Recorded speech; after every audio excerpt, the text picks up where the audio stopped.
Mesdames, Mesdemoiselles, Messieurs, chers concitoyens, chers journalistes, merci de vous être déplacés si nombreux pour ce point de presse. Permettez-moi, à l'entame de mon propos, de m'incliner devant la mémoire des victimes de l'affreux incendie à la bonbonne de gaz de Derklé, dont le décompte macabre s'allonge quotidiennement, faute hélas de dispositifs de prise en charge de grands brûlés au Sénégal. Vous vous rendez compte, aucune structure de santé n'est prête dans ce pays en 2023 à traiter correctement les brûlés du 3e degré et venir en secours aux populations. C'est absolument scandaleux et je le dénonce, cela avec la dernière énergie. Notre système de santé est à bout de bras. Regardez l'engorgement de nos structures sanitaires, absolument débordées, faute de capacité de prise en charge, avec la résurgence des maladies liées à l'hivernage, comme la grippe et l'apparition du chikungunya dans le Sénégal oriental. Cet abandon de la part du gouvernement, du président Macky Sall et du candidat Premier ministre Amadou Ba est scandaleux. Cela acte l'échec de 12 ans d'impéritie. Au Sénégal, on doit le constater et s'en désoler. Nous avons beaucoup plus un ministère des maladies qu'un ministère de la santé. Mes chers concitoyens, nous vivons dans cet hivernage le summum du pilotage en mode automatique de notre cher pays, le Sénégal.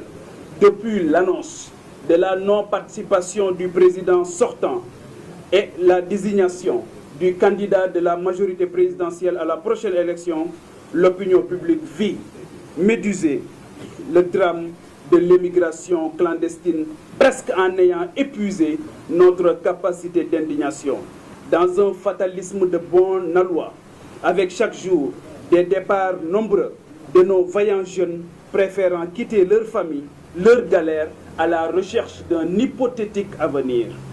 Dans un mirifique Eldorado occidental, combien de destins brisés, engloutis dans les flots de l'océan Atlantique, combien de familles endeuillées le long de nos côtes si poissonneuses, jadis point de départ de ces pirogues de fortune, combien de rêves engloutis par cette spirale infernale à la limite du suicide d'une jeunesse anéantie par le poids gigantesque d'un échec. L'échec des politiques publiques d'emploi décent et nombre suffisant pour la jeunesse, pourtant majoritaire, de près de 75% dans la population selon l'ANSD. Mes chers concitoyens, au même moment où les jeunes se jettent dans l'aventure, faute de perspectives dans leur pays, à l'heure d'une prochaine exploitation du pétrole et du gaz, en pleine campagne agricole pour des questions politiciennes, le Sénégal n'a plus de ministre de l'Agriculture. Vous vous rendez compte, c'est incroyable. Pour une campagne agricole où l'accès à des semences de qualité demeure problématique, une mauvaise distribution des engrais, malgré l'annonce d'une enveloppe de 100 milliards de francs CFA, un chiffre à vérifier car invisible sur le terrain. J'ai pu le constater lors de mes nombreux déplacements à l'intérieur du pays. Décidément, la petite tambouille politicienne prend encore le dessus sur la vraie politique agricole.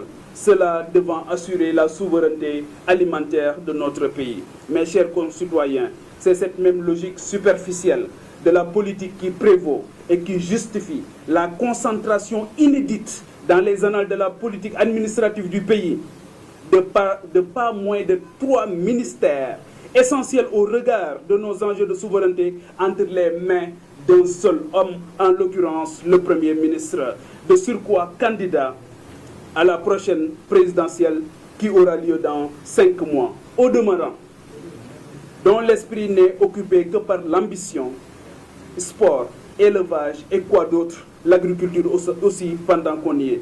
Décidément, et l'élevage, décidément, la politique politicienne nous fait beaucoup de mal. C'est cette même logique politicienne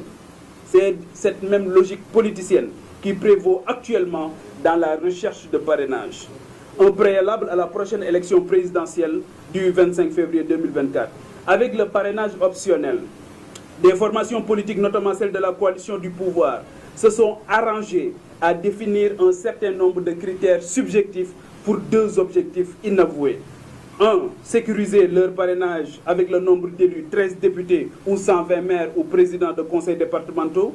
2. Rendre difficile le parrainage des candidatures fortes et indépendantes et organiser de fait une présélection des candidats.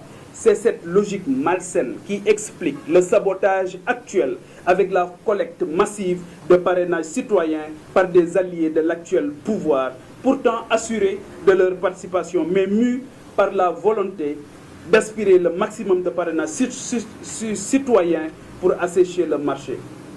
Ayant compris cela très tôt, notre parti Les Serviteurs s'est engagé depuis plusieurs mois, loin des médias classiques, sans tambour ni trompette, à installer partout, dans presque 450 communes sur les 557, des cellules et des comités pour la massification et la mobilisation, pour la sécurisation de notre parrainage. Donc sur cet aspect, j'anticipe sur vos interrogations, mesdames et messieurs les journalistes, parrainage ou la caution de nous tailler. Il n'y a aucun doute sur cet aspect. Vous compterez, Inch'Allah, avec notre candidature en 2024. Notre projet, notre ambition sacerdotale de changer les choses, de faire changer de cap le Sénégal pour l'inscrire dans le chemin du véritable développement. Notre vision, nos équipes, les serviteurs seront au rendez-vous, notez-le bien. Je saisis aussi cette occasion pour davantage motiver nos équipes déployées sur le terrain à accélérer le pas, à envahir toutes les places, les marchés, les espaces de travail de nos concitoyens, partout dans le Sénégal des profondeurs, dans l'asphalte et le bitume, la poussière et la boue, la chaleur et les gouttes de pluie. Les serviteurs iront partout collecter les parrainages nécessaires pour faire entendre une autre voix pour 2024. Une voix d'empathie, d'humanisme, de pragmatisme, d'amour pour le Sénégal. Depuis notre déclaration de candidature, le 6 mai dernier, nous n'avons cessé de parcourir le pays et la diaspora pour rencontrer nos compatriotes, leur expliquer le sens de notre démarche, recueillir leurs profondes aspirations de mieux-être, toucher du bout du doigt leurs difficultés, leurs peines et souffrances. Mes chers concitoyens, je conclus par le drame récent de Ngor.